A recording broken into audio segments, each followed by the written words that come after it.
Ahem. This is me, Nigel Molesworth, the Curse of St. Custard's, which is the school I'm at.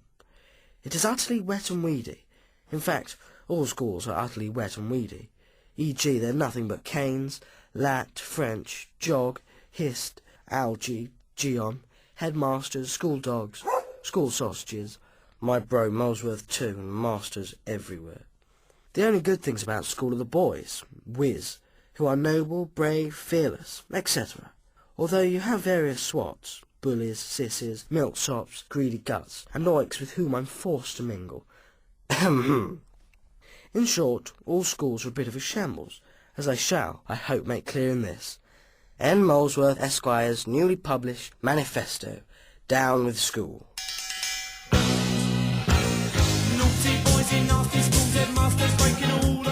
Baggy Trousers, Molesworth, by Geoffrey Willans and Ronald Searle.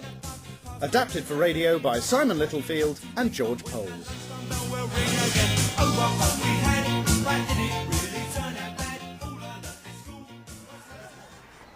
Give us the box brownie, Peason, you rotter. No, I won't forget to wind it on. Cool.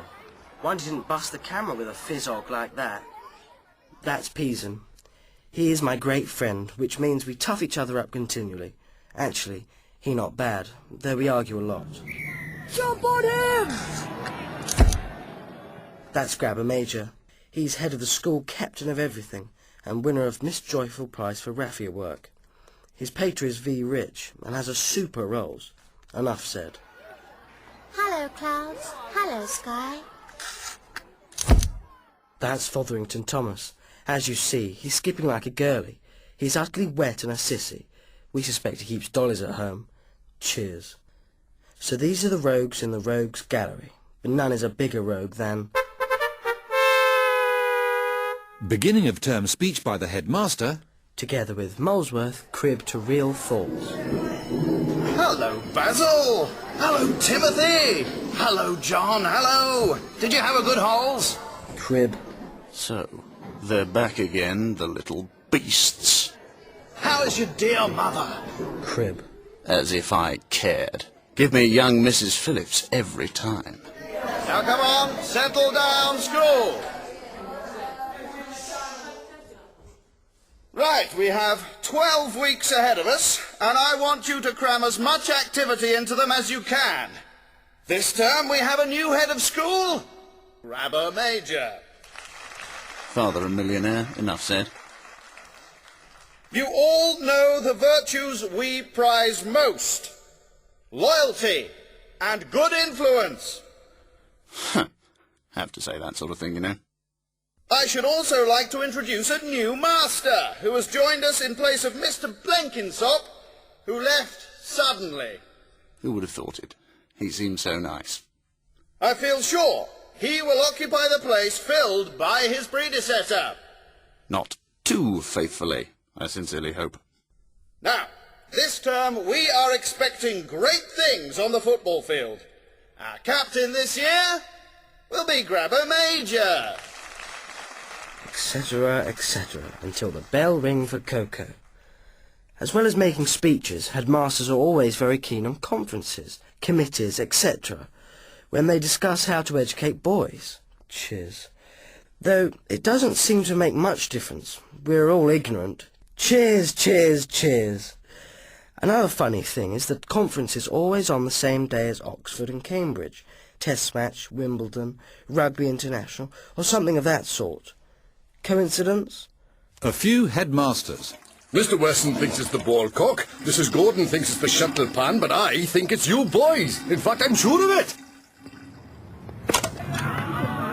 That one, Postlethwaite, would have bowled Bradman.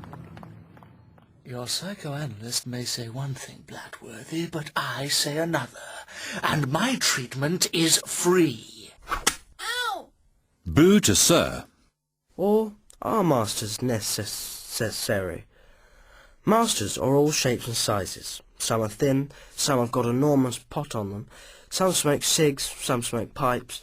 Pooh, gosh, which ponk like anything. And nearly all have a face like a squashed tomato. 3 theorems by permission of Pythagoras. Now appearing at Garrison Theatre, Aldershot. Proposition. All masters are weeds and love the cane. Proof. The job of masters is to teach boys, but actually most of them prefer beer and pubs. They're always late for breakfast, not like keen alert boys who gobble forced porridge cereal with great gusto and look scorn on masters' pale yellow faces when they see a school sausage. Then it is time to ask, "Would you like some cream, sir?" Or, "Gosh, look at my egg, sir. It's all runny." Oh, my God. I think I'm going to be sick. Proposition 2. Warning. Some masters are keen. Proof. Keen masters are usually super weeds with specs. Keen masters get on with the job at once. They say, Latin exercise 44A, Caesar. Where were we, Molesworth? I do not reply, as I am removing toffee paper under desk. Master then say, Where were we, Smith? Thomas? Matson 1. Gillibrand 2. Myers? Johnson? Jones? until he go through whole class. Of course, no one know as Caesar is utterly wet and a weed. Proposition 3. Masters are swank pots. Proof. Wise boys like me use flattery with masters from time to time. Masters can often be tempted by this way to talk about what they did in the war. Masters have always been brave in the war, and it is a wonder they have not all got the VC for capturing Hitler, holding the bridge, etc. In fact, if all the masters did what they say they did, it's a wonder we did not win the war in 1940. Did you have a Tommy gun during the war, sir? Get on with the map, Molesworth 1. No, but did you, sir, really? As a matter of fact, I did, Molesworth. Gosh, sir. Did you shoot many Germans, sir? Get on with your map, boy. No, sir, but did you? Although it has nothing to do with the lesson. I got 9,000 with one burst once. Know the enemy, or masters at a glance. I cannot keep order. When I asked him the supine stem of Confiteor, the fool didn't know. The crested grebes, they're baiting. And lastly, No, boy, the spirit of tolerance, you fool.